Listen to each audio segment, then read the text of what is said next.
Crónica universal de nuestra época. Capítulo 13. Hacia un nuevo orden mundial. 1990-2000.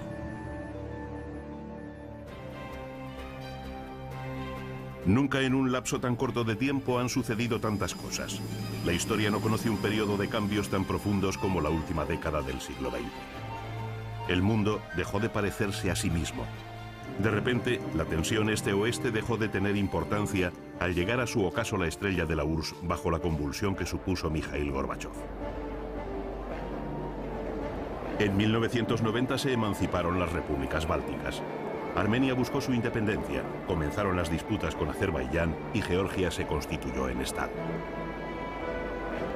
A finales de 1991, el último zar rojo consiguió plenos poderes del Parlamento soviético, pero también era tarde para él. La victoria de Boris Yeltsin en las presidenciales de la Federación Rusa le dejó sin juego político y el golpe de Estado de agosto, acaso organizado por nostálgicos del comunismo, marcó el inicio de una nueva era. Todo se desmoronó. Se ilegalizó el Partido Comunista y desapareció el KGB. Y en diciembre de aquel año, 11 de las antiguas repúblicas dieron paso a la Comunidad de Estados Independientes. En el transcurso de 1991, la Unión Soviética se dividió en 15 estados.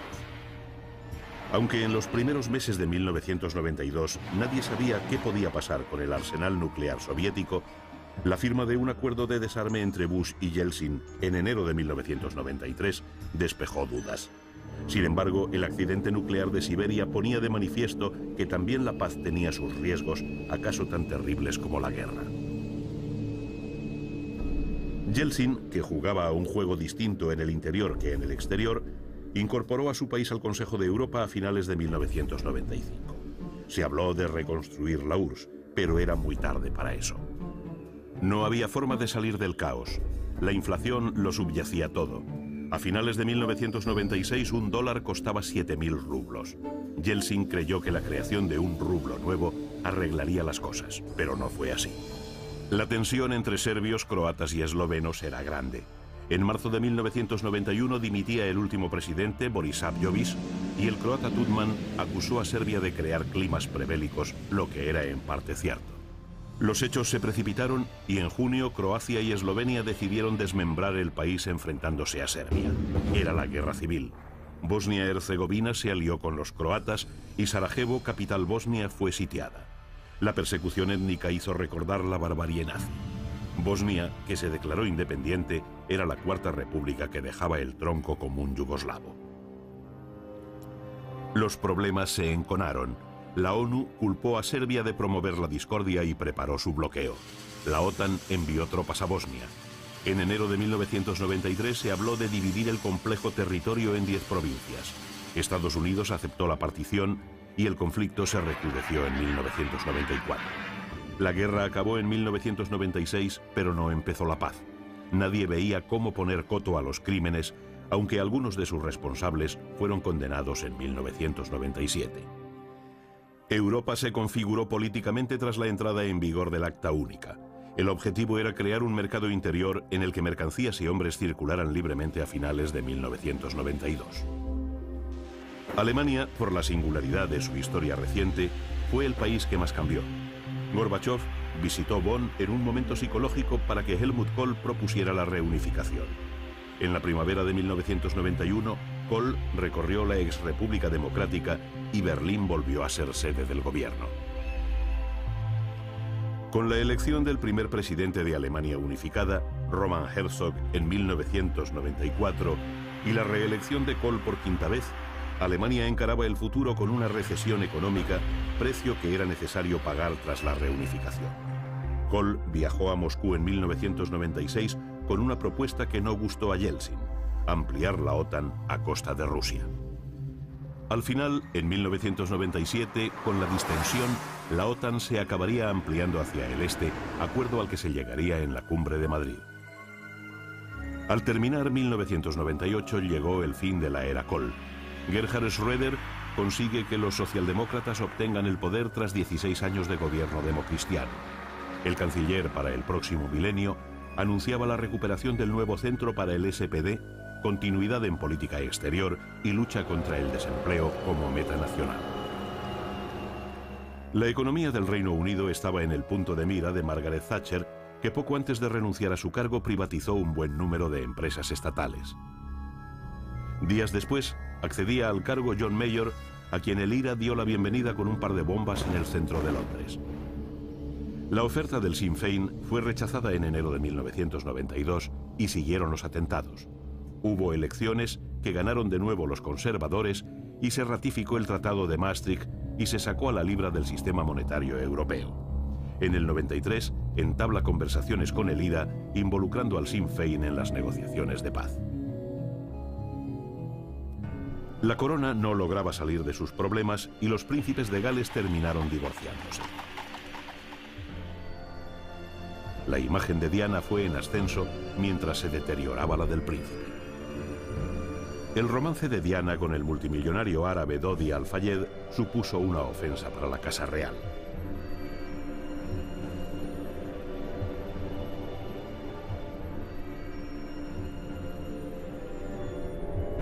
En 1997, el accidente mortal de la exesposa del príncipe Carlos, envuelto en el misterio y la sospecha, conmovió al mundo, creando la leyenda de la princesa del pueblo.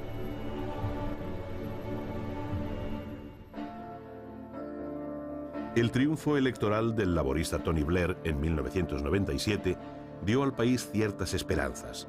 Dotado de juventud y carisma, el mayor logro de Blair fue el acuerdo sobre el futuro de Irlanda del Norte, que fue ratificado por la ejecutiva del Partido Unionista del Ulster, comenzando una paz que acababa con 25 años de enfrentamientos.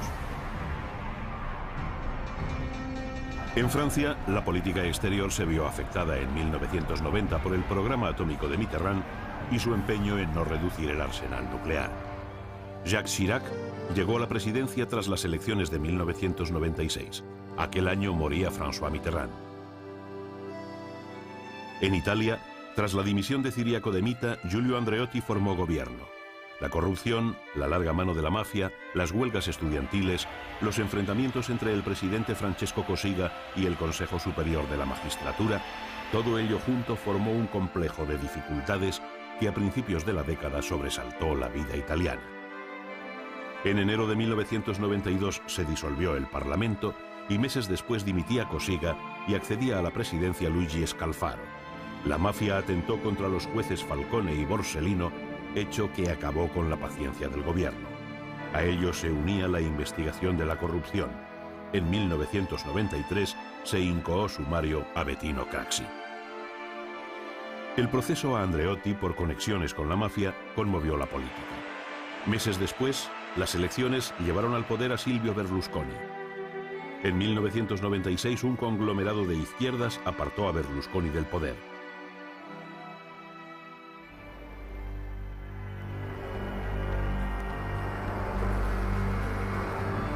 En 1992, Barcelona organizó los Juegos.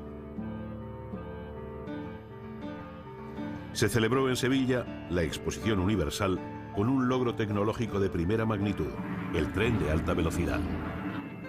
El Partido Popular de José María Aznar ganó las elecciones. A finales de 1998, ETA anunció una tregua indefinida, influida en la paz lograda por el IRA. Se celebraron elecciones en el País Vasco por primera vez sin la sombra de las armas. El independentismo vasco fue ganando posiciones y se enconaron las posiciones de los ultras. La década comenzó bajo el signo de la recesión y la conflictividad. En Estados Unidos, el descontento llevó a un clima de violencia que facilitó en 1992 la victoria de Bill Clinton. Nadie podía suponer la situación en la que se vería envuelto a finales de su mandato por sus contactos sexuales con la becaria Mónica Lewinsky. En Latinoamérica, la violencia, la guerrilla, la injusticia social y la corrupción marcaron la vida. Pero hubo progresos en el talante político del continente. Cuando en 1990 los sandinistas perdieron el poder en Nicaragua, Violeta Chamorro accedió a la presidencia sin traumas. Tampoco los hubo cuando la izquierda volvió a perder frente a Arnolfo Alemán. El descontento en Venezuela provoca en 1989 los graves incidentes conocidos como el Caracazo. El 4 de febrero de 1992, Hugo Chávez se levanta en armas sin conseguir hacerse con el gobierno. Rafael Caldera sustituyó al socialista Carlos Andrés Pérez, condenado por corrupción.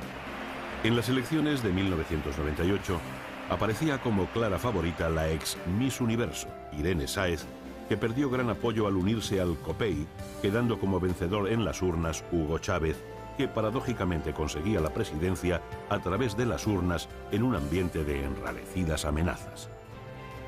Mikhail Gorbachov había recibido en 1990 el Nobel de la Paz, mientras que en 1992 le fue otorgado a la guatemalteca Rigoberta Menchú por su labor en favor de los derechos humanos de los indígenas. En El Salvador, Alfredo Cristiani llegó a un acuerdo con los guerrilleros tras 12 años de lucha. En Guatemala, Jorge Serrano pactó con la guerrilla en 1991 la solución a los problemas políticos sociales, un problema endémico que acabó en 1996 con 35 años de guerra civil. En Colombia se firmó la paz con el M-19, un remiendo en el tejido social y político roto por todas partes. En 1996, Ernesto Samper, acusado de financiar su campaña con dinero del narcotráfico, convocó un referéndum, pero el aire de sospecha se hizo cada vez más espeso. Alberto Fujimori dio un autogolpe en 1992 para hacer frente a la crisis peruana. Afrontó los problemas creados por Sendero Luminoso, cuyo líder fue detenido. Los tribunales de jueces sin rostro creaban el terror en el pueblo. Pese a todo, las urnas legitimaron su política. En Chile, Pinochet obtuvo el cargo a la medida de senador vitalicio, buscando inmunidad ante posibles represalias. En unas declaraciones confesaba que la historia demuestra que los dictadores nunca acaban bien.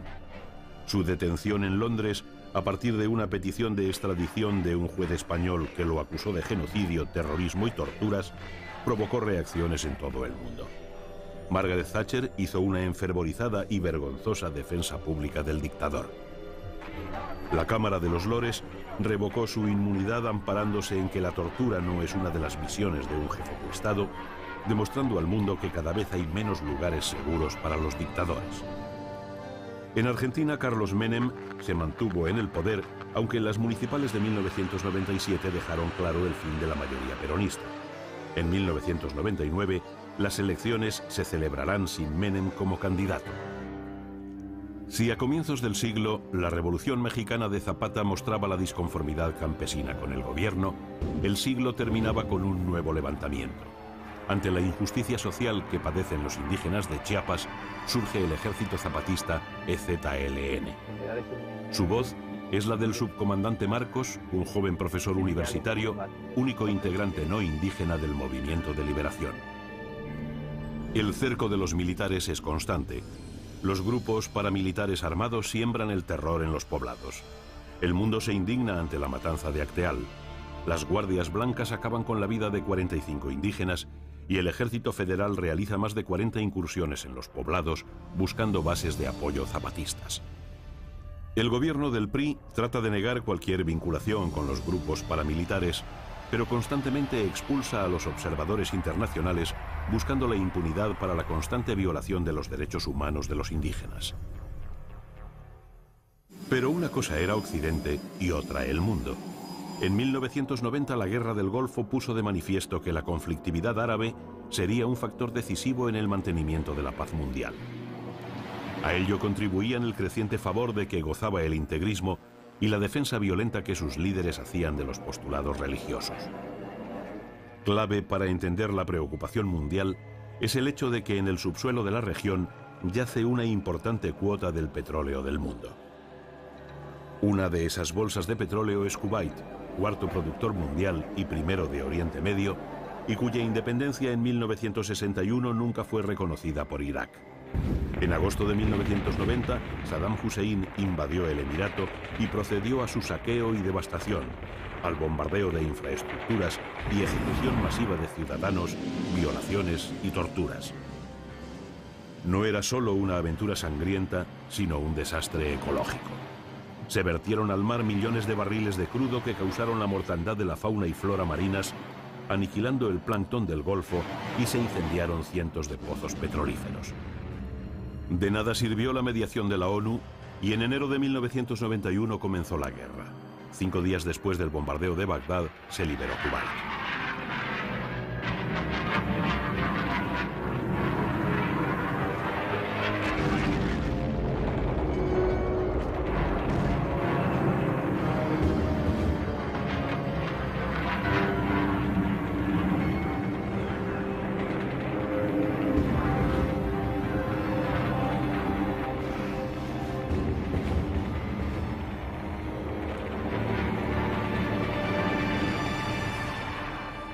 Cien horas bastaron al general Norman Svarkov para resolver la situación.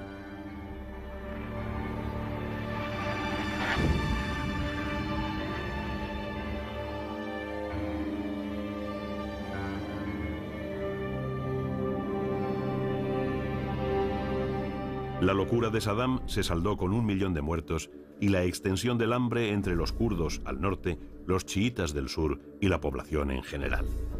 Las cláusulas de rendición incluían destruir misiles y arsenales químicos y desmantelar una planta nuclear. No se perdonó actividad alguna fuera de lo pactado y cuando se produjo, como en junio de 1993, el presidente norteamericano Bill Clinton ordenó atacar con misiles. Un año después, Irak reconocía la soberanía de Kuwait, pero seguía fustigando a los kurdos en contra de lo dispuesto, lo que motivó nuevas intervenciones en 1996. Comenzó un peligroso juego iraquí. Las expulsiones y constantes prohibiciones a los observadores de la ONU a realizar el control de armas químicas sobrellevaba la amenaza de otra guerra. Al finalizar el año 1998, norteamericanos y británicos llevaron a cabo la operación Zorro del Desierto, realizando un duro castigo contra Irak. El resto de los países estuvo en desacuerdo.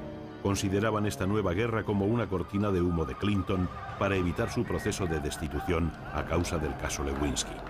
La Duma aprobó una resolución calificando los bárbaros ataques de terrorismo internacional y solicitando un inmediato incremento de los gastos de defensa rusos. En el complicado mosaico palestino-israelí, algo parecía moverse. Un año después de la Conferencia de Paz de Madrid, de octubre de 1991, el laborista Isaac Rabin ganó las elecciones. Judíos y palestinos llegaron a acuerdos que hicieron posible la creación en 1994 de un Estado autonómico palestino en Gaza, Cisjordania y Jericó. Pero el proceso sufrió un parón tras el asesinato de Rabin, que el revisionismo conservador de Benjamín Netanyahu tuvo dificultades para encauzar de nuevo. A finales del 98, tras los acuerdos de Maryland, se producía la retirada parcial del ejército israelí del norte de Cisjordania, con lo que comenzaba una nueva era para los palestinos. En Sudán, la hambruna provocada por la guerra hizo su aparición en 1993.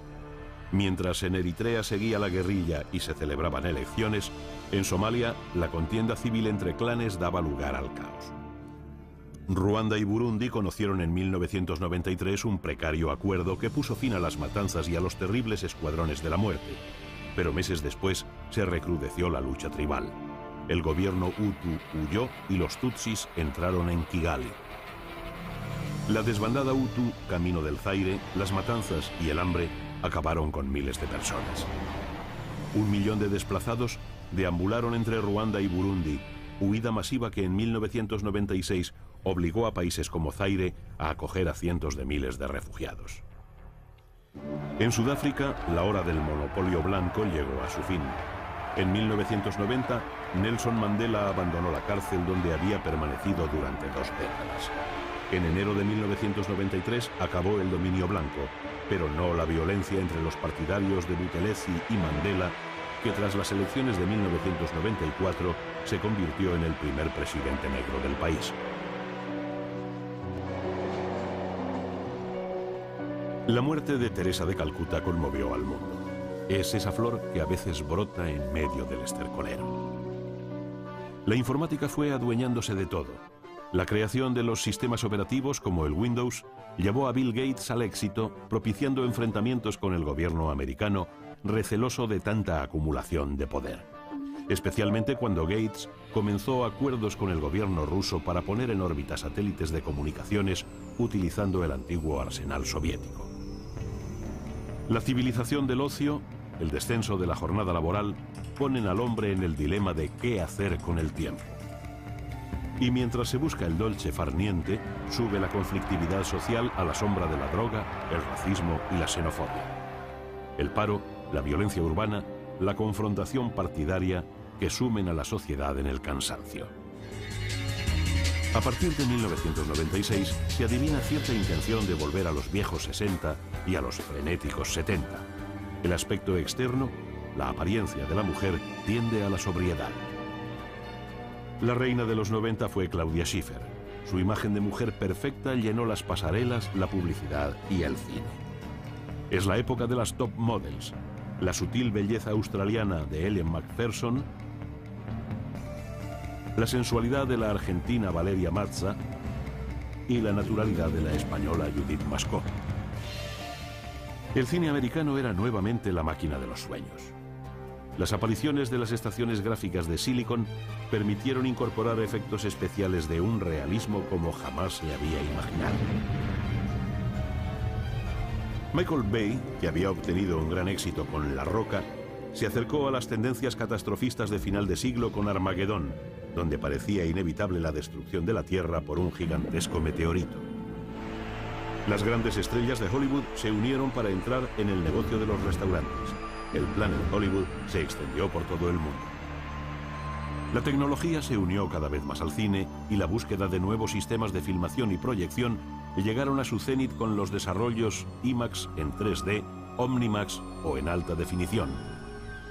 El director francés Jean-Jacques Hano, que había hecho películas magníficas como El oso, El nombre de la rosa o En busca del fuego, fue el director de la primera película argumental en 3 dimensiones, Las alas del coraje, historia basada en la vida del aviador y escritor Antoine de Saint-Exupéry.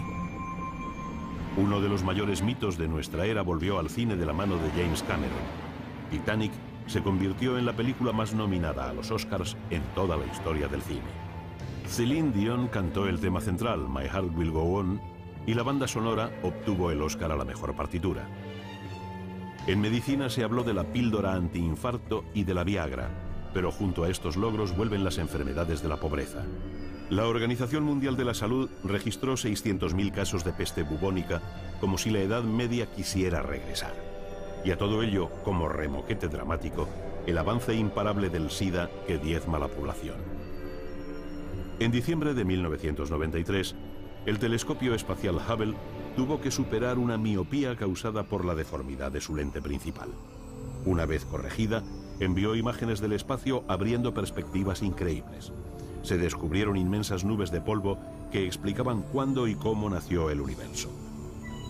En 1994, un hombre batió el récord de permanencia en el espacio. El doctor Valery Polyakov estuvo 438 días en gravedad cero, efectuando estudios de medicina espacial en fisiología y psicología. La estación orbital Mir sufrió unos graves percances que hicieron temer por la vida de los cosmonautas. En el verano de 1997 se consiguió repararla para que continuara siendo la principal base extraterrestre. A finales del 98, el abuelo John Glenn, a sus 77 años, volvió al espacio a bordo del Discovery en una misión histórica que rememoraba las glorias espaciales de los 60 y volvía a potenciar el programa espacial. Paso a paso, el hombre iba conquistando el espacio con la esperanza de alcanzar nuevos mundos y hacerlos habitables. El siglo que empieza augura grandes logros. Llegar a Marte se ha convertido en una obsesión. En 1998 se concedería por primera vez el Nobel de Literatura a un escritor portugués, José Saramago. El Vaticano mostró su desacuerdo por la concesión al autor de El Evangelio según Jesucristo. En el mundo del automóvil, 2 hombres destacaban por sus triunfos, Johan Kankkunen y Carlos Sainz. En fútbol, el Real Madrid conseguía por 6ª vez la Copa de Europa y se hacía también en Japón con el título intercontinental. En este final de siglo, el jugador que causaba sensación en todo el mundo era el brasileño Ronaldo. En este momento de la historia, en que los políticos no han estado a la altura de las circunstancias, solo queda la ecología como banderín de enganche de quienes quieran salvar un planeta que se nos va de las manos. ¿Qué va a pasar con el hábitat humano? Cientos de especies caminan hacia su extinción. ¿Acaso también la humana, si no se ataja el peligro del agujero en la capa de ozono del Antártico, se pone coto a la desertización, a los incendios forestales, a las emisiones de CO2, a los vertidos de petróleo al mar y otras materias que contemplaba la cumbre de Kioto? ¿Acaso ahora la lucha no sea ya por la preeminencia de una nación sobre otra, sino por silenciar los clarines que anuncian el apocalipsis final del hombre, que pudiendo haber hecho de su hábitat un paraíso, lo ha tornado en muladar inhabitable, en el que de vez en cuando se escucha el llanto lejano de un niño alcanzado por alguna mina antipersona? Homo homini lupus. El hombre es un lobo para el hombre. Pero ahora, al final del milenio, no es eso lo más terrible. Ahora lo dramático y estúpido es que el hombre es un lobo para su hábitat. Hemos olvidado la sabia advertencia que a modo de consejo diera Franz Kafka. En la lucha entre el hombre y el mundo, hay que estar siempre del lado del mundo.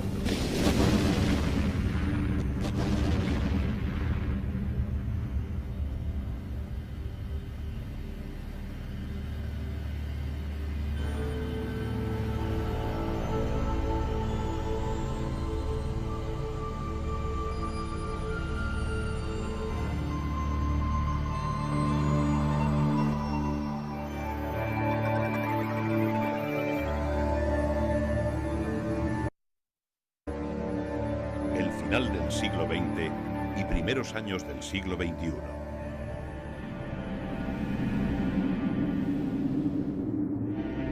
El siglo avanzaba hacia su fin y en el último año tuvieron lugar tantos sucesos como en los 10 primeros del siglo que terminaba. Nada se sustrae a la vorágine de los acontecimientos, como si se anduviera ansioso por dar carpetazo a 100 años tormentosos y aciagos.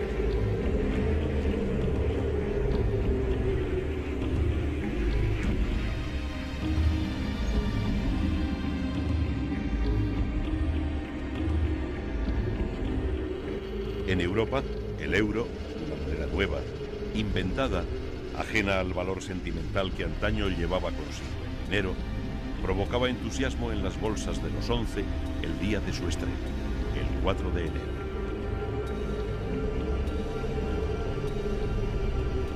Nadie pensaba todavía que Europa se vería envuelta en la guerra intestina y lo hizo en marzo de 1999. Kosovo supuso el primer conflicto armado grave en que se vería envuelta la OTAN. El uso de la fuerza fue inevitable tras rechazar el presidente yugoslavo Milosevic el plan de paz.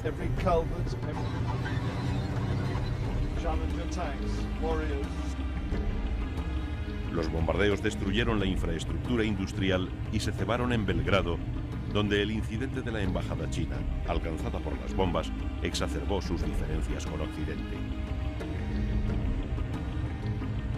Pekín todavía recordaba los movimientos de protesta democrática que en las calles de Hong Kong desafiaron al régimen a principios de año.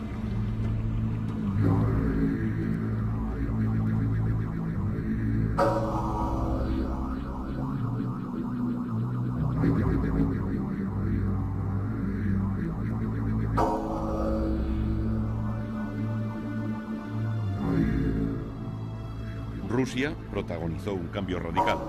A Yeltsin le sucedió Putin en la presidencia el último día del año.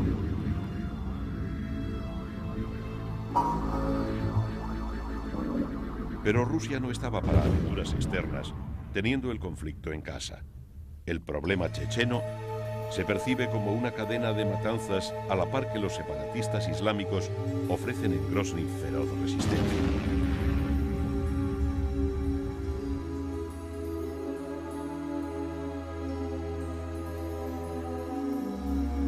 El integrismo no da cuartel y proclama un Estado Islámico en Dagestán mientras llama a la Guerra Santa en agosto. Parecido cariz extremo toman las cosas en Argelia, donde las matanzas integristas alcanzan cotas de encanallamiento moral inauditas. El Magreb se convierte en una olla a presión con la excepción positiva del inmovilismo tunecino. Dentro de este ámbito cultural musulmán tiene lugar la actitud anexionadora de Mohamed VI del Sáhara Occidental, cuyo referéndum se pospone sine die. En Jordania, un monarca pro-occidental, Hussein, agonizaba en el mes de julio, poco después de que en Israel tomara el mando el socialista Ehud Barak. Mientras tanto, el mundo se apresta a seguir el último eclipse total de sol del milenio. En el hemisferio americano, las cosas cambian poco a pesar de las apariencias. El argentino Fernando de la Rúa es elegido presidente en diciembre, sustituyendo a Menem.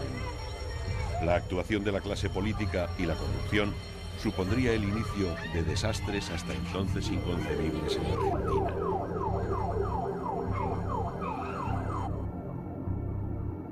En Colombia continúa el desorden. Andrés Pastrana no consigue nada de su entrevista en la selva con el cabecilla terrorista, aunque acuerdan conversaciones de paz. También Chile cambiará de gobierno. Lagos asume el poder en plena convulsión política por el caso Pinochet. En el fondo, las cosas cambian para quedar como están.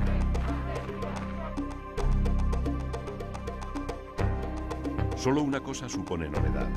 El 14 de diciembre, Estados Unidos entrega el Canal de Panamá tras 85 años de dominio de la zona.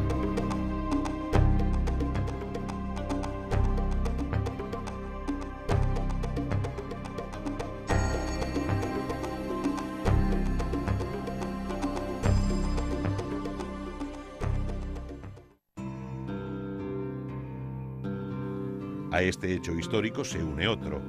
China recupera el enclave portugués de Macao tras 442 años de presencia portuguesa.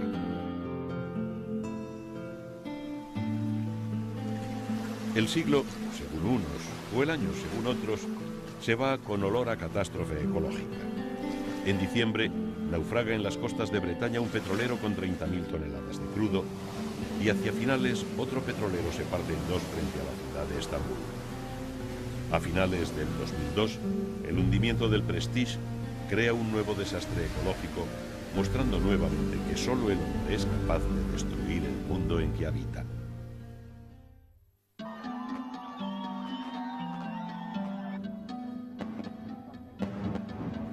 Nacía un nuevo siglo, y como en los anteriores, el mundo creía que el futuro le depararía un camino hacia el entendimiento entre los hombres y los estados. Nada más lejos de la realidad. Si el siglo XX había sido el siglo de las masas, el siglo del pueblo, el amanecer del siglo XXI revelaría que este iba a ser el siglo de los enfrentamientos religiosos. Desde los primeros meses del nuevo milenio, el cariz fue tornándose amenazador y los más oscuros presagios fueron convirtiéndose en realidad cotidiana. En Oriente Próximo, la paz que parecía deducirse de los acuerdos de White Plantation, que con dificultad logró el presidente Bill Clinton, se ve comprometida al suspender su aplicación el primer ministro israelí Netanyahu, que convoca elecciones.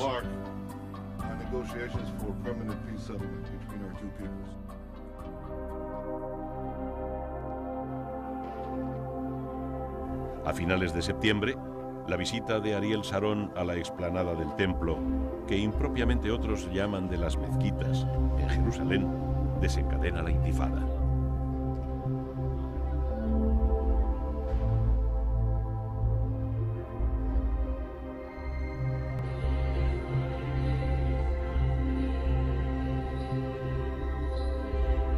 El hundimiento del submarino nuclear Kursk en el mar de Barents supone un tremendo mazazo al prestigio ruso. Las cosas no estuvieron claras y se barajaron todas las hipótesis. Más tarde se sabría que la causa del desastre fue el estallido en su interior de varios torpedos.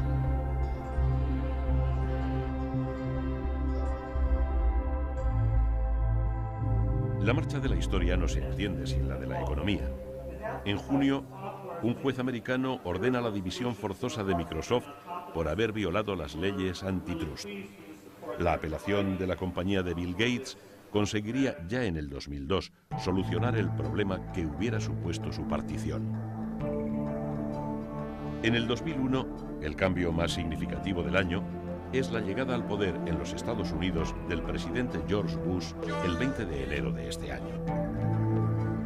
La alternancia en el despacho de la Casa Blanca ha sido accidentada. No estuvo claro hasta el final, y acaso tampoco después del último recuento, quién obtuvo mayor respaldo popular, el republicano Bush o el demócrata Gore. Hereby declare Governor George W. Bush the winner of Florida's 25 electoral votes for the President of the United States. La presencia del hijo de quien fuera presidente durante la guerra con Irak no tardará en verse envuelta en los mismos problemas que tuvo que afrontar su padre. El 16 de febrero, Bush lanza su primer ataque aéreo contra Bagdad. Es el prólogo de un enfrentamiento que el tiempo irá agravando. La sospecha, la casi seguridad de que el dictador iraquí posee armas de destrucción masiva, incluido el armamento químico y biológico, se hacen cada vez más patentes.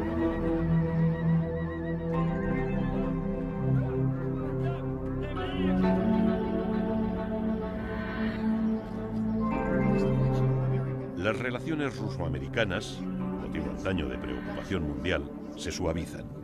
El 9 de febrero, Bush propone reducir el arsenal nuclear a cambio de un despliegue de su escudo antimisiles. Poco antes, Rusia lanzaba 3 misiles de prueba. En julio, los Estados Unidos prueban con éxito un sistema defensivo relacionado con la ya vieja teoría de la guerra de las galaxias.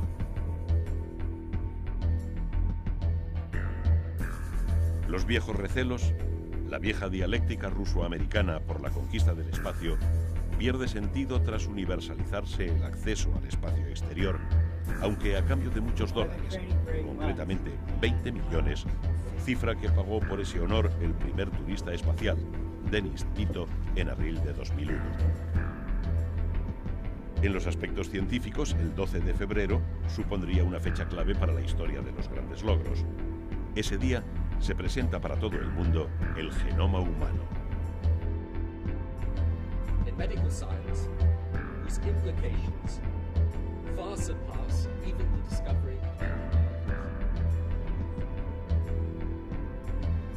A estos avances se contrapone el negativo sangriento, el retroceso bárbaro que supone el integrismo fanático.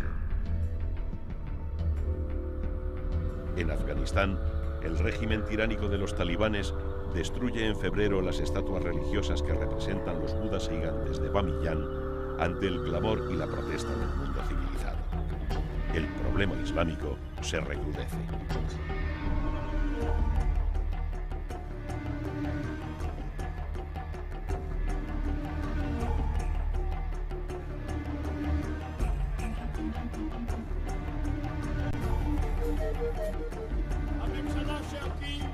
En Israel, Ariel Sharon está a punto de recibir el respaldo mayoritario en febrero de una población cansada de ver que los paños calientes no llevan a parte alguna.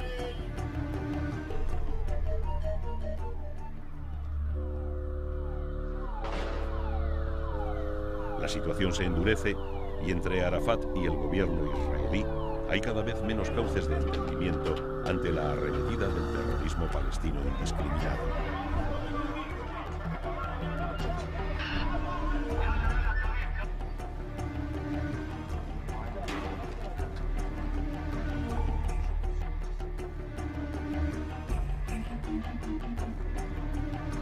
Poco después, en junio, helicópteros israelíes atacan con cohetes una base de Hamas, organización terrorista que ha jurado guerra sin cuartel a los judíos.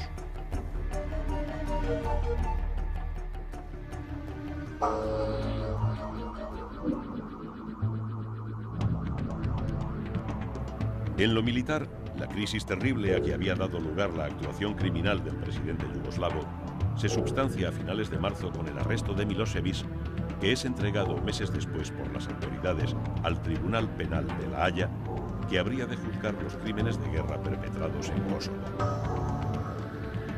Pero los grandes acontecimientos estaban por llegar.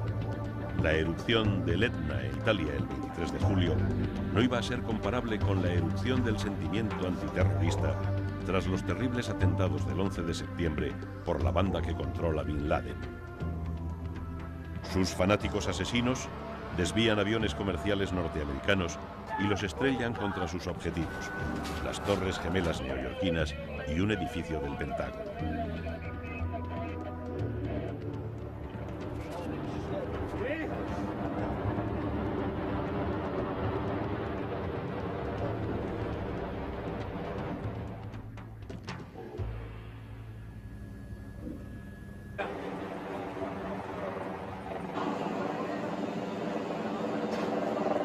لتعليم الناس الإيمان ما فقهوا منهج محمد صلى الله عليه وسلم. Como consecuencia del tremendo suceso, se busca por todas partes al cerebro de la matanza, a quien se le supone en Afganistán.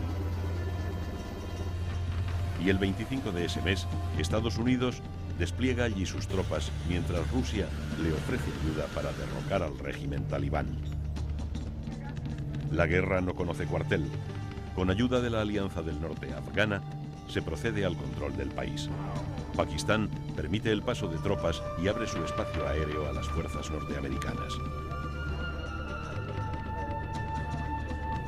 Se sabía que Al-Qaeda, la organización terrorista internacional de Bin Laden, seguía viva económicamente, y en noviembre Estados Unidos consigue desarticular dos redes mundiales de financiación del terrorista más buscado del momento, mientras los talibanes se hacen fuertes en Kandahar con la idea de salvar su último refugio, mientras 2000 marines cercan este último reducto del Mullah Omar.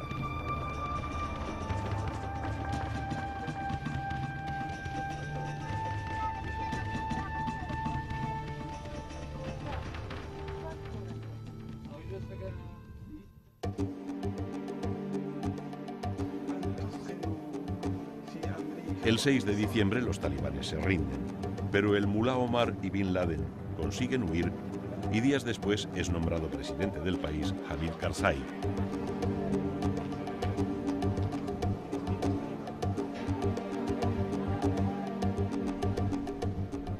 En otros lugares, el terrorismo continúa.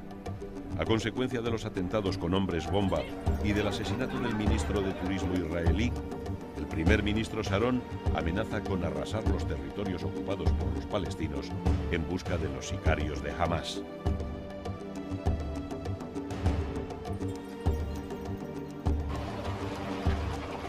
En Jerusalén, el 1 de diciembre fue trágico. Una luz de atentados provoca una carnicería en la capital del Estado hebreo.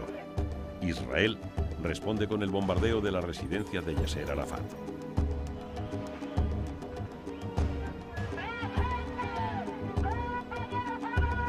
La situación argentina se acerca a su peor momento. Se deja entrever la posibilidad de una suspensión de pagos. Los acontecimientos se precipitan y en diciembre el gobierno de la nación declara el estado de sitio para hacer frente a la violencia callejera. Dimite el presidente de la Rúa y los peronistas, dueños de la situación, a pesar de haber perdido las últimas elecciones de forma clara, llevan a la presidencia a uno de sus hombres, Rodríguez Saá, presidencia acaso la más efímera de la historia del país, ya que Saá se ve obligado a dimitir 10 días después en medio de una terrible crisis bancaria.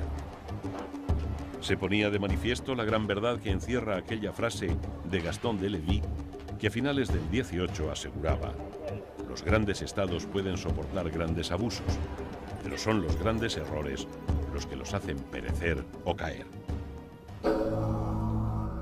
En septiembre del 2002, la Cumbre de la Tierra en la sudafricana Johannesburgo finaliza como siempre en desavenencias salpicadas de buenas intenciones. And freedom will be defended. I want to reassure the American people that the full resources. Solo días antes, en agosto, el presidente norteamericano George Bush proponía la tala de árboles para afrontar los incendios forestales.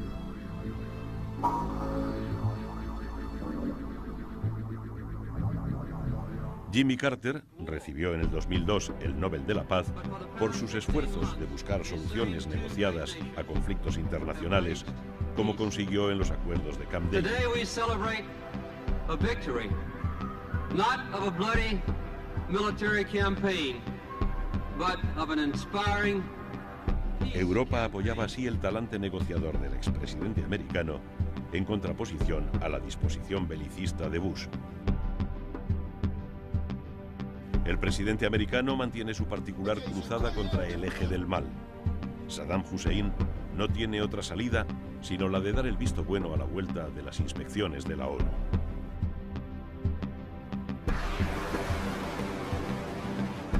Pero los informes no convencen a la administración americana. El destino de Irak parece prefijado.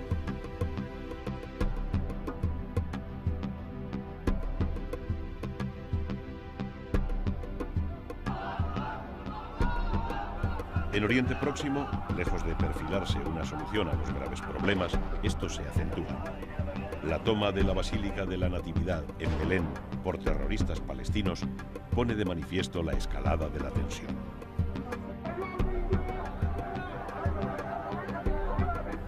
Los sucesivos atentados terroristas con hombres y mujeres bomba por un lado y las incursiones israelíes en los territorios como Jenin llenan de sangre la zona del conflicto. La ONU exige a Israel la retirada a principios de agosto, retirada que, lejos de producirse, se convertirá en un incremento de tropas israelíes al servicio de su autodefensa. Hacia finales de septiembre, los tanques rodean la llamada Muqata, o residencia de la autoridad palestina. Arafat, cercado, resiste. Todo este cúmulo de cosas llevará a Ariel Sharon, ya en noviembre, a una crisis de gobierno y a adelantar las elecciones. En Brasil corren aires de cambio. El 3 de octubre, el candidato de la izquierda, Lula da Silva, gana las elecciones tras convencer a los votantes de que Brasil necesita una nueva experiencia. Mientras, en Argentina se agudiza la situación social y se da la paradoja de que en el granero y despensa de América, las masas famélicas asaltan los supermercados y los niños mueren de hambre. En Venezuela el clima se enrarece cada día más. Chávez, que sale victorioso de un golpe de Estado, debe enfrentarse a una huelga general indefinida mientras crecen los disturbios. Siempre estaré.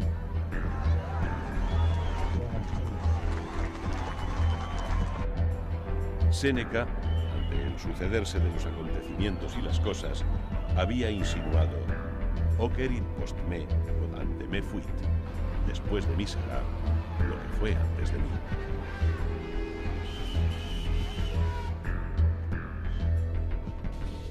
Frase en la que se presiente la convicción de que las cosas no cambian, no porque sea imposible que lo hagan, sino porque el hombre tiende a repetir éxitos y errores. Railings were ripped apart and thrown, and explosions were heard. Police snatch squads were deployed to pick out and... Los atentados del 11 de septiembre contra las Torres Gemelas de Nueva York provocaron un cambio radical en la política exterior de Estados Unidos. Lo que hasta entonces había sido desinterés por los conflictos internacionales abiertos se transformó en una decidida voluntad de intervención multilateral. La administración de George W. Bush comenzó a desarrollar la teoría del ataque preventivo contra cualquier país que representara una amenaza terrorista para sus intereses o su territorio. Afganistán fue el primer paso, otoño de 2001. Un año después, el 8 de noviembre de 2002, la diplomacia norteamericana conseguía un consenso en el Consejo de Seguridad de las Naciones Unidas, ONU, para aprobar la resolución 1441. En ella se amenazaba a Irak con graves consecuencias si no demostraba la destrucción de todo su arsenal químico y biológico, a la que estaba obligado desde el final del anterior conflicto en 1991. En febrero de 2003, Estados Unidos ya tenía en la zona a 250.000 hombres y cerca de 3.000 aviones. Bush ya había tomado la decisión de atacar, pero una gran parte de la comunidad internacional demandaba más tiempo para los inspectores. El Consejo de Seguridad de la ONU, la Unión Europea y hasta la propia OTAN se fracturaron en dos posturas que resultaron irreconciliables. Por un lado, Estados Unidos, Gran Bretaña y España, partidarios de una ocupación inmediata de Irak, y por el otro, los que deseaban evitar la guerra a toda costa, Francia, Alemania, Rusia y China. A pesar de ello, y de las manifestaciones populares masivas por todo el mundo en contra de la guerra, el 20 de marzo de 2003 comenzaron los bombardeos de los aviones americanos y británicos sobre las principales ciudades iraquíes. La suerte de Saddam Hussein estaba echada. Uno de los líderes espirituales del mundo, su santidad, el Papa Juan Pablo II, denunció la guerra contra Irak como una amenaza contra el destino de la humanidad. El pontífice expresó su deseo de paz y proclamó que ante la amenaza de la guerra, solo la paz es el camino a seguir para construir una sociedad más justa y unida. Desde su elección al papado en octubre de 1978, Juan Pablo II ha actuado como una figura clave en la promoción de salidas pacíficas a las crisis mundiales. Anteriormente conocido como Karol Józef Wojtyła, Juan Pablo II nació en Polonia en 1920. A partir de 1942, al sentir la vocación del sacerdocio, se formó en el seminario clandestino de Cracovia, ordenándose sacerdote en 1946. Desde el comienzo de su pontificado, el Papa Juan Pablo II ha realizado 99 viajes pastorales a lo largo de todo el mundo, en una destacada labor ecuménica que le ha valido el epíteto de el Papa Viajero.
Capital Bosnia fue sitiada. La persecución étnica hizo recordar la barbarie nazi. Bosnia, que se declaró independiente, era la cuarta república que dejaba el tronco común yugoslavo. Los problemas se enconaron. La ONU culpó a Serbia de promover la discordia y preparó su bloqueo. La OTAN envió tropas a Bosnia. En enero de 1993 se habló de dividir el complejo territorio en 10 provincias. Estados Unidos aceptó la partición y el conflicto se recrudeció en 1994. La guerra acabó en 1996, pero no empezó la paz. Nadie veía cómo poner coto a los crímenes, aunque algunos de sus responsables fueron condenados en 1997. Europa se configuró políticamente tras la entrada en vigor del Acta Única. El objetivo era crear un mercado interior en el que mercancías y hombres circularan libremente a finales de 1992. Alemania, por la singularidad de su historia reciente, fue el país que más cambió. Gorbachov visitó Bonn en un momento psicológico para que Helmut Kohl propusiera la reunificación. En la primavera de 1991, Kohl recorrió la exrepública democrática y Berlín volvió a ser sede del gobierno.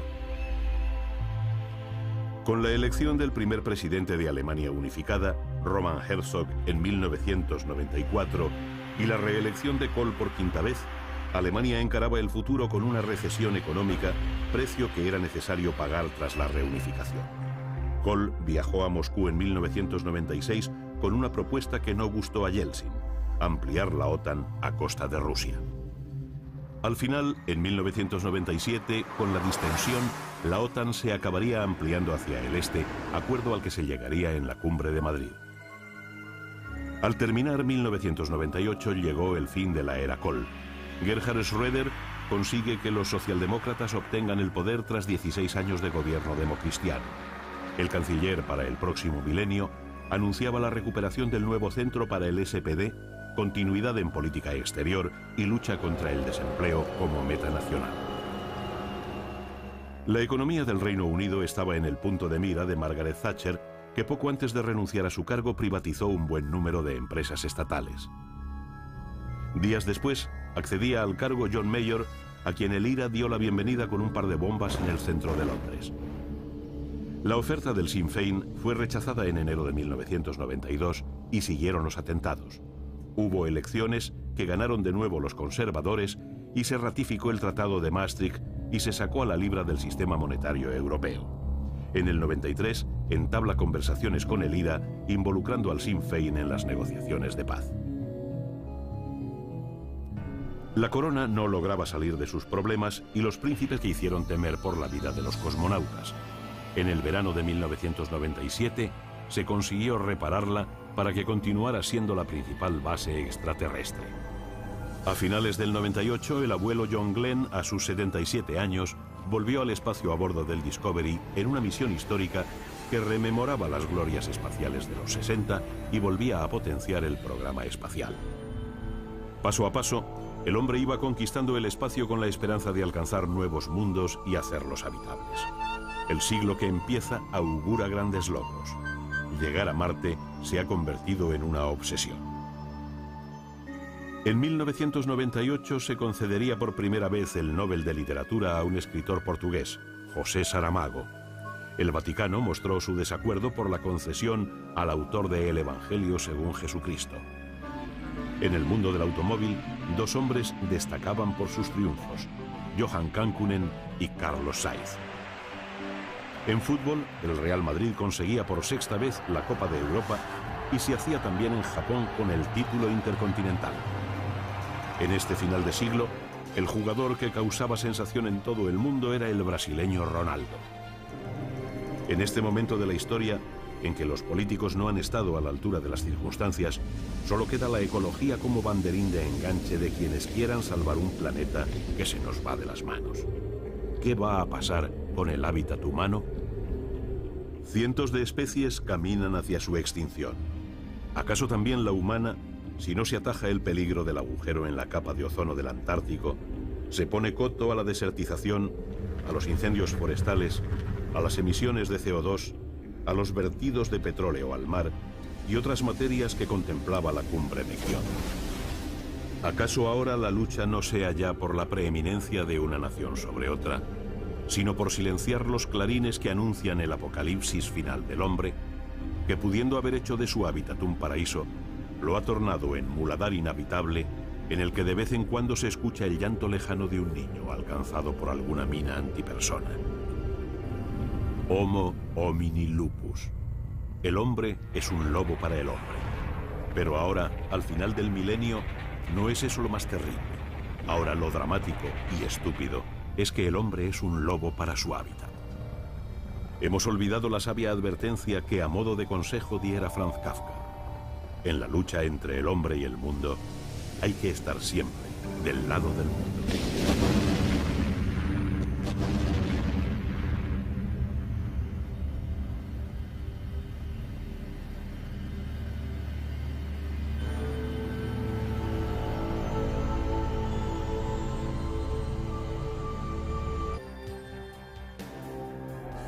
A finales de 1998, ETA anunció una tregua indefinida influida en la paz lograda por el IRA. Se celebraron elecciones en el País Vasco por primera vez sin la sombra de las armas. El independentismo vasco fue ganando posiciones y se enconaron las posiciones de los ultras.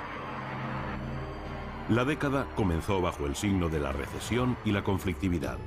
En Estados Unidos, el descontento llevó a un clima de violencia que facilitó en 1992 la victoria de Bill Clinton. Nadie podía suponer la situación en la que se vería envuelto a finales de su mandato por sus contactos sexuales con la becaria Mónica Lewinsky. En Latinoamérica, la violencia, la guerrilla, la injusticia social y la corrupción marcaron la vida. Pero hubo progresos en el talante político del continente. Cuando en 1990 los sandinistas perdieron el poder en Nicaragua, Violeta Chamorro accedió a la presidencia sin traumas. Tampoco los hubo cuando la izquierda volvió a perder frente a Arnolfo Alemán. El descontento en Venezuela provoca en 1989 los graves incidentes conocidos como el Caracazo. El 4 de febrero de 1992, Hugo Chávez se levanta en armas sin conseguir hacerse con el gobierno. Rafael Caldera sustituyó al socialista Carlos Andrés Pérez, condenado por corrupción. En las elecciones de 1998, aparecía como clara favorita la ex Miss Universo, Irene Sáez, que perdió gran apoyo al unirse al COPEI, quedando como vencedor en las urnas Hugo Chávez, que paradójicamente conseguía la presidencia a través de las urnas en un ambiente de enrarecidas amenazas. Mikhail Gorbachev había recibido en 1990 el Nobel de la Paz, mientras que en 1992 le fue otorgado a la guatemalteca Rigoberta Menchú por su labor en favor de los derechos humanos de los indígenas.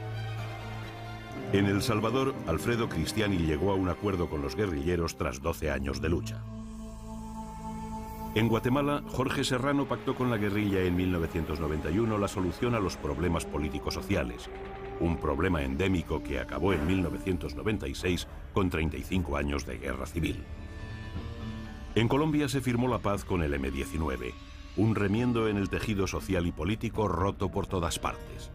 En 1996, Ernesto Samper, acusado de financiar su campaña con dinero del narcotráfico, convocó un referéndum, pero el aire de sospecha se hizo cada vez más espeso.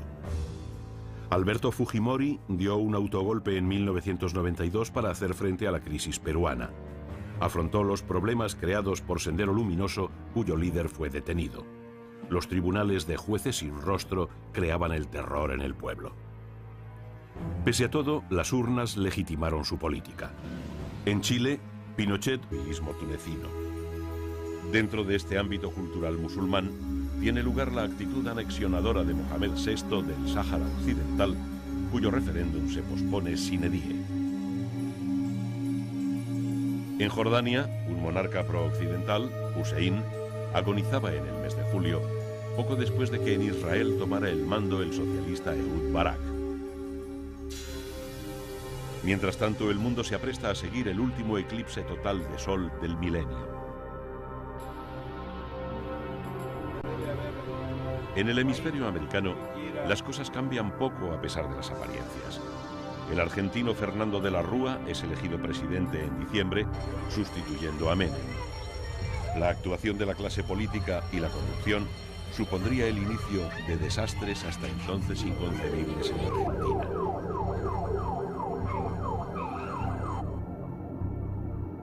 En Colombia continúa el desorden. Andrés Pastrana no consigue nada de su entrevista en la selva con el cabecilla terrorista, aunque acuerdan conversaciones de paz. También Chile cambiará de gobierno. Lagos asume el poder en plena convulsión política por el caso Pinochet. En el fondo, las cosas cambian para quedar como estaban.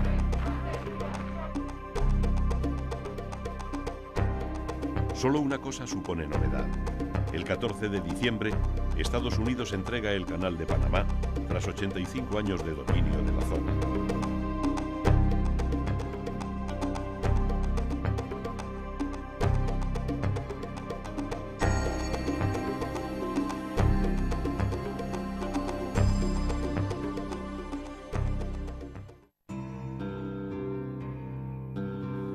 A este hecho histórico se une otro. China recupera el enclave portugués de Macao tras 442 años de presencia portuguesa.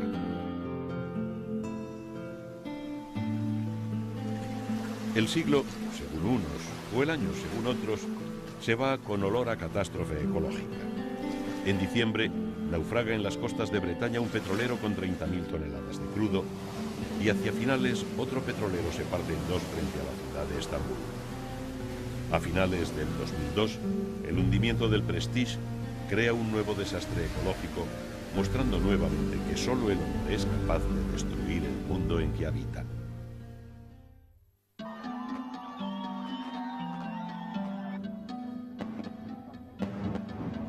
Nacía un nuevo siglo, y como en los anteriores, el mundo creía que el futuro le depararía un camino hacia el entendimiento entre los hombres y los estados.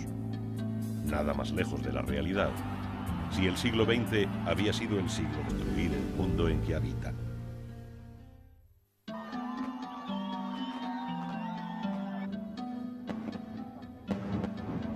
Nacía un nuevo siglo, y como en los anteriores, el mundo creía que el futuro le depararía un camino hacia el entendimiento entre los hombres y los estados. Nada más lejos de la realidad, si el siglo XX había sido el siglo de las masas, el siglo del pueblo, el amanecer del siglo XXI revelaría que este iba a ser el siglo de los enfrentamientos religiosos. Desde los primeros meses del nuevo milenio, el cariz fue tornándose amenazador y los más oscuros presagios fueron convirtiéndose en realidad cotidiana. En Oriente Próximo, la paz que parecía deducirse de los acuerdos de White Plantation, que con dificultad logró el presidente Bill Clinton, se ve comprometida al suspender su aplicación el primer ministro israelí Netanyahu, que convoca elecciones.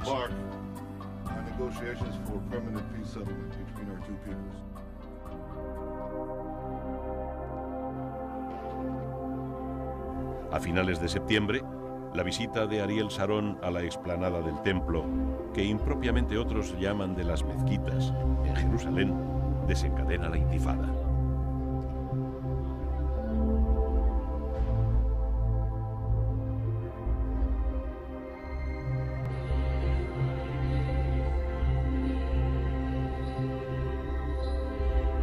El hundimiento del submarino nuclear Kursk en el mar de Barents supone un tremendo mazazo al prestigio ruso. Las cosas no estuvieron claras y se barajaron todas las hipótesis. Más tarde se sabría que la causa del desastre fue el estallido en su interior de varios torpedos.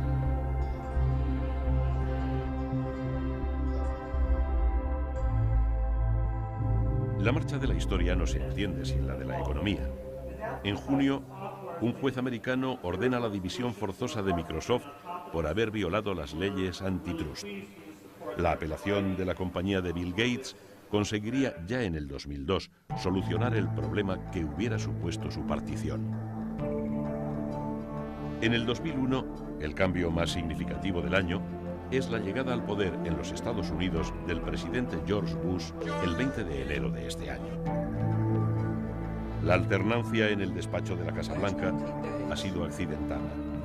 No estuvo claro hasta el final, y acaso tampoco después del último recuento, quién obtuvo mayor respaldo popular, el republicano Bush o el demócrata Gore. Hereby declare Governor George W. Bush the winner of Florida's 25 electoral votes for the President of the United States. La presencia del hijo de quien fuera presidente durante el...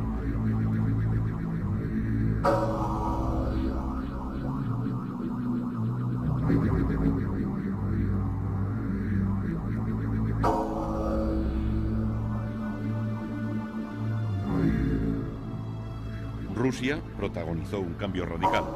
A Yeltsin le sucedió Putin en la presidencia el último día del año.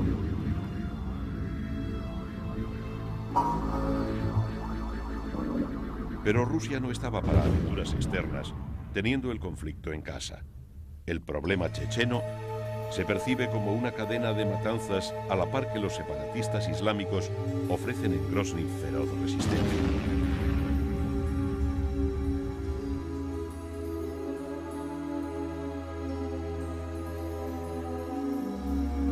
El integrismo no da cuartel y proclama un Estado Islámico en Dagestán mientras llama a la Guerra Santa en agosto. Parecido cariz extremo toman las cosas en Argelia, donde las matanzas integristas alcanzan cotas de encanallamiento moral inauditas. El Magreb se convierte en una olla a presión con la excepción positiva del inmovilismo tunecino. Dentro de este ámbito cultural musulmán, tiene lugar la actitud anexionadora de Mohamed VI del Sáhara Occidental, cuyo referéndum se pospone sine die. En Jordania, un monarca pro-occidental, Hussein, agonizaba en el mes de julio, poco después de que en Israel tomara el mando el socialista Ehud Barak. Mientras tanto, el mundo se apresta a seguir el último eclipse total de sol del milenio. En el hemisferio americano, las cosas cambian poco a pesar de las apariencias. El argentino Fernando de la Rúa es elegido presidente en diciembre, sustituyendo a Menem. La actuación de la clase política y la corrupción supondría el inicio de desastres hasta entonces inconcebibles en Argentina.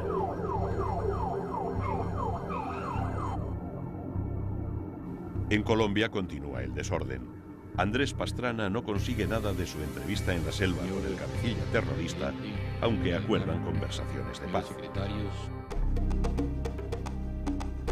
También Chile cambiará de gobierno. Lagos asume el poder en plena convulsión política por el caso Pinochet. En el fondo, las cosas cambian para quedar como estaban.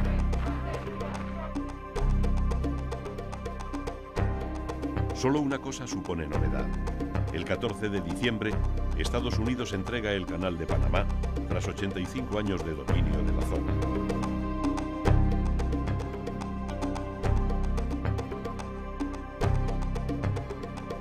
La Basílica de la Natividad en Belén por terroristas palestinos pone de manifiesto la escalada de la tensión.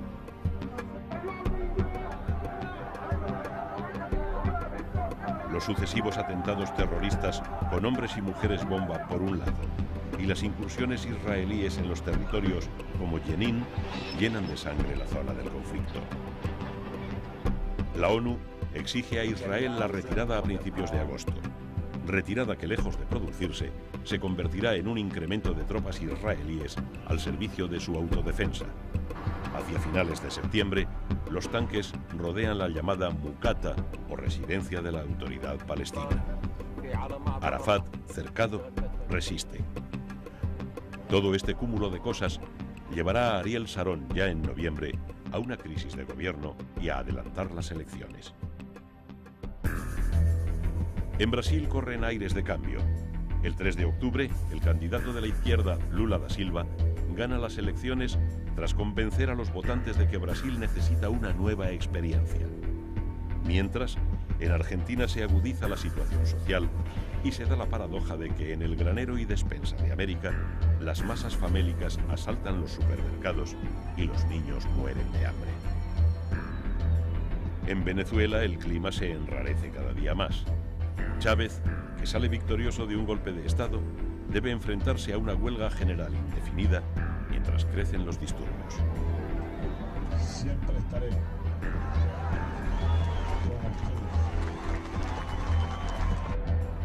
Séneca, ante el sucederse de los acontecimientos y las cosas, había insinuado «Oquerit post me, quod ante me fuit», después de mí será lo que fue antes de mí.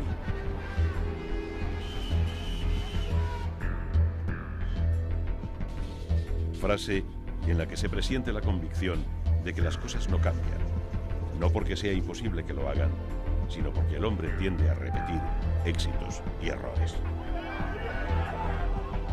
Railings were ripped apart and thrown, and explosions were heard.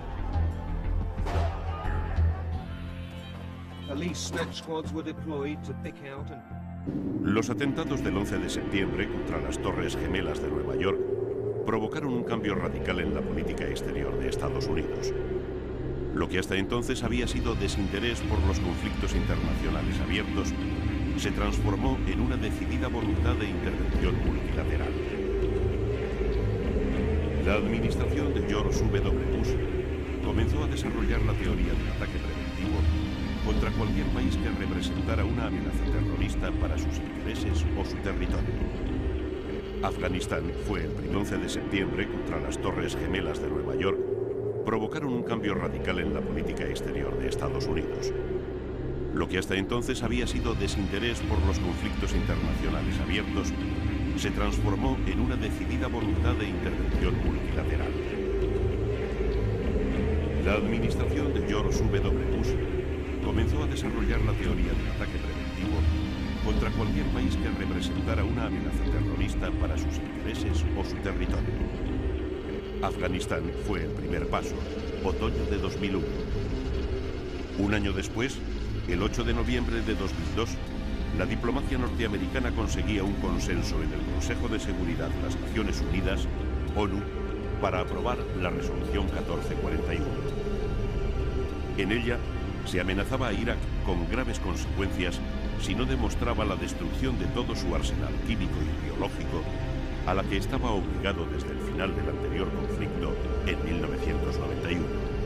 En febrero de 2003, Estados Unidos ya tenía en la zona a 250.000 hombres y cerca de 3.000 aviones. Bush ya había tomado la decisión de atacar, pero una gran parte de la comunidad internacional demandaba más tiempo para los inspectores. El Consejo de Seguridad de la ONU, la Unión Europea y hasta la propia OTAN se fracturaron en dos posturas que resultaron irreconciliables. Por un lado, Estados Unidos, Gran Bretaña y España, partidarios de una ocupación inmediata de Irak, y por el otro, los que deseaban evitar la guerra a toda costa, Francia, Alemania, Rusia y China. A pesar de ello, y de las manifestaciones populares masivas por todo el mundo en contra de la guerra, el 20 de marzo de 2003 comenzaron los bombardeos de los aviones americanos y británicos sobre las principales ciudades iraquíes. La suerte de Saddam Hussein estaba echada. Uno de los líderes espirituales del mundo, su santidad el Papa Juan Pablo II, denunció la guerra contra Irak como una amenaza contra el destino de la humanidad. El pontífice expresó su deseo de paz y proclamó que ante la amenaza de la guerra, solo la paz es el camino a seguir para construir una sociedad más justa y unida. Desde su elección al papado en octubre de 1978, Juan Pablo II ha actuado como una figura clave en la promoción de salidas pacíficas a las crisis mundiales. Anteriormente conocido como Karol Józef Wojtyła, Juan Pablo II nació en Polonia en 1920. A partir de 1942, al sentir la vocación del sacerdocio, se formó en el seminario clandestino de Cracovia, ordenándose sacerdote en 1946.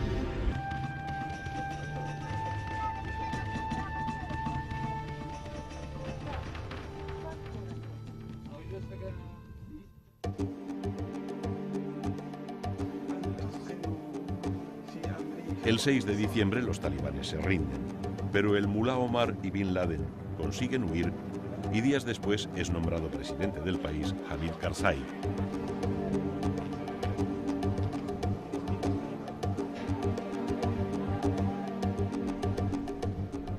En otros lugares, el terrorismo continúa.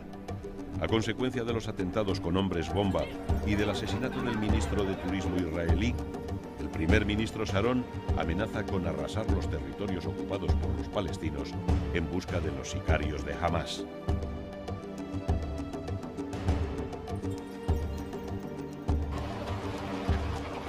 En Jerusalén, el 1 de diciembre fue trágico.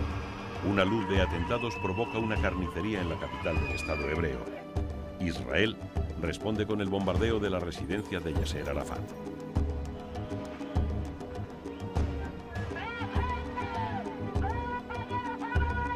La situación argentina se acerca a su peor momento. Se deja entrever la posibilidad de una suspensión de pagos. Los acontecimientos se precipitan y en diciembre el gobierno de la nación declara el estado de sitio para hacer frente a la violencia callejera. Dimite el presidente de la Rúa y los peronistas, dueños de la situación, a pesar de haber perdido las últimas elecciones de forma clara, llevan a la presidencia a uno de sus hombres, Rodríguez Saá, presidencia acaso la más efímera de la historia del país, ya que Saá se ve obligado a dimitir 10 días después en medio de una terrible crisis bancaria. Se ponía de manifiesto la gran verdad que encierra aquella frase de Gastón de Levis, que a finales del 18 aseguraba: los grandes estados pueden soportar grandes abusos, pero son los grandes errores los que los hacen perecer o caer.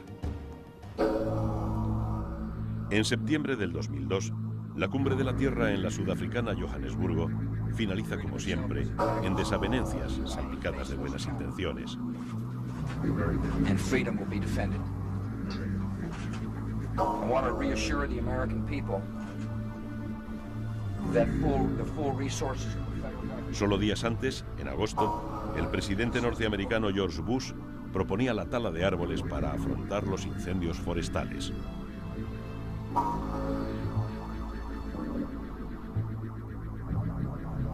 Jimmy Carter recibió en el 2002 el Nobel de la Paz por sus esfuerzos de buscar soluciones negociadas a conflictos internacionales, como consiguió en los acuerdos de Camp David. Se hacen cada vez más patentes.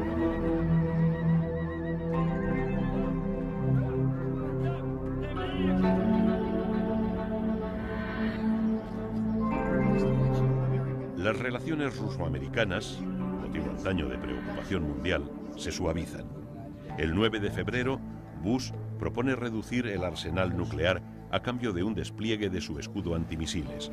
Poco antes, Rusia lanzaba 3 misiles de prueba.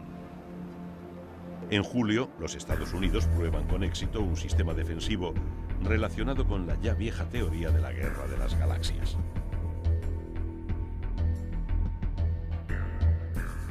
Los viejos recelos, la vieja dialéctica ruso-americana por la conquista del espacio, pierde sentido tras universalizarse el acceso al espacio exterior, aunque a cambio de muchos dólares, concretamente 20 millones, cifra que pagó por ese honor el primer turista espacial, Denis Tito, en abril de 2001.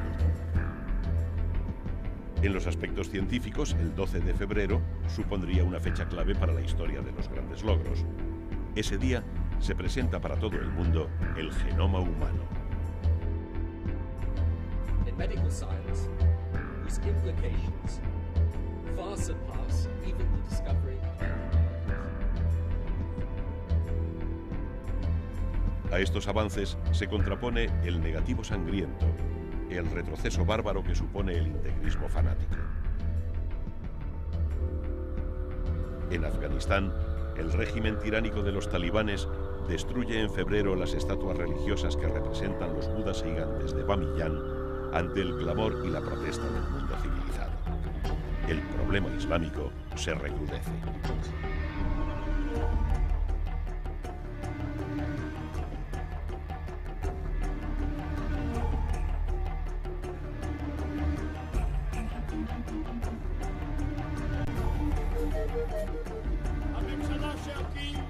En Israel, Ariel Sharon está a punto de recibir el respaldo mayoritario en febrero de una población cansada de ver que los paños calientes no llevan a parte alguna.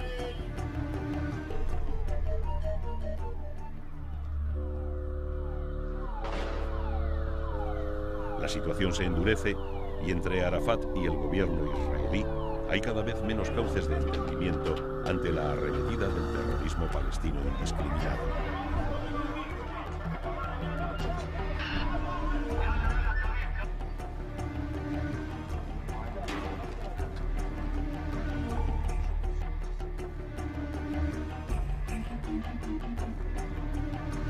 Poco después, en junio, helicópteros israelíes suspensión de pagos.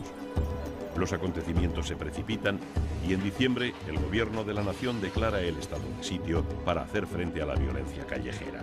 Dimite el presidente de la Rúa y los peronistas, dueños de la situación, a pesar de haber perdido las últimas elecciones de forma clara, llevan a la presidencia a uno de sus hombres, Rodríguez Saá, presidencia acaso la más efímera de la historia del país, ya que Saá se ve obligado a dimitir 10 días después en medio de una terrible crisis bancaria. Se ponía de manifiesto la gran verdad que encierra aquella frase de Gastón de Levis, que a finales del 18 aseguraba: los grandes estados pueden soportar grandes abusos, pero son los grandes errores los que los hacen perecer o caer. En septiembre del 2002, la Cumbre de la Tierra en la sudafricana Johannesburgo finaliza como siempre en desavenencias salpicadas de buenas intenciones. And freedom will be defended. I want to reassure the American people that the full resources. Solo días antes, en agosto, el presidente norteamericano George Bush proponía la tala de árboles para afrontar los incendios forestales.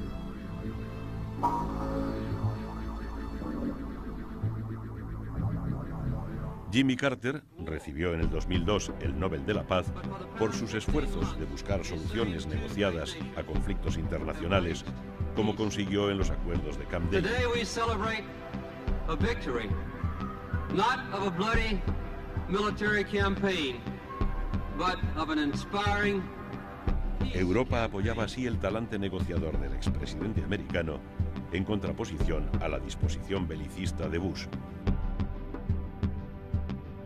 El presidente americano mantiene su particular cruzada contra el eje del mal. Saddam Hussein no tiene otra salida sino la de dar el visto bueno a la vuelta de las inspecciones de la ONU.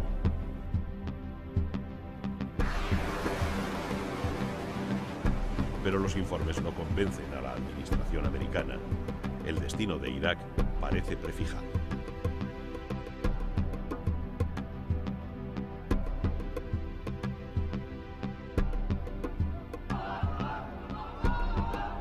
En Oriente Próximo, lejos de perfilarse una solución a los graves problemas, estos se acentúan.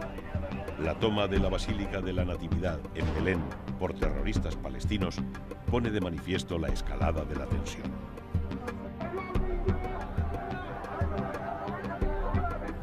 Los sucesivos atentados terroristas con hombres y mujeres bomba por un lado y las incursiones israelíes en los territorios como Jenin llenan de sangre la zona del conflicto. Cientos de especies caminan hacia su extinción. ¿Acaso también la humana, si no se ataja el peligro del agujero en la capa de ozono del Antártico, se pone coto a la desertización, a los incendios forestales, a las emisiones de CO2, a los vertidos de petróleo al mar y otras materias que contemplaba la cumbre de Kioto? ¿Acaso ahora la lucha no sea ya por la preeminencia de una nación sobre otra, sino por silenciar los clarines que anuncian el apocalipsis final del hombre, que pudiendo haber hecho de su hábitat un paraíso, lo ha tornado en muladar inhabitable, en el que de vez en cuando se escucha el llanto lejano de un niño alcanzado por alguna mina antipersona? Homo homini lupus. El hombre es un lobo para el hombre. Pero ahora, al final del milenio, no es eso lo más terrible. Ahora lo dramático y estúpido es que el hombre es un lobo para su hábitat. Hemos olvidado la sabia advertencia que a modo de consejo diera Franz Kafka.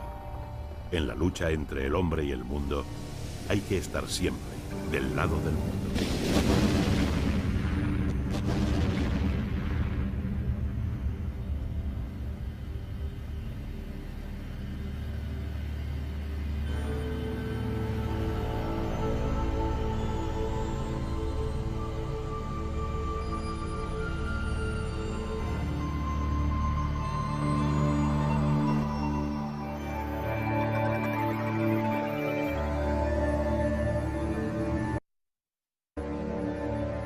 Final del siglo XX y primeros años del siglo XXI.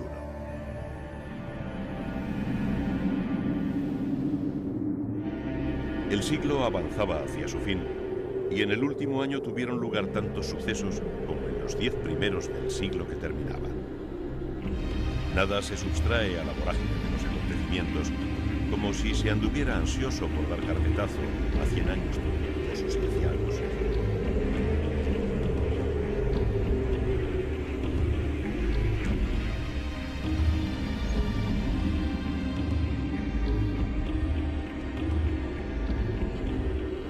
En Europa, el euro, una moneda nueva, inventada, ajena al valor sentimental que antaño llevaba consigo el dinero, provocaba entusiasmo en las bolsas de los 11 el día de su estreno, el 4 de enero.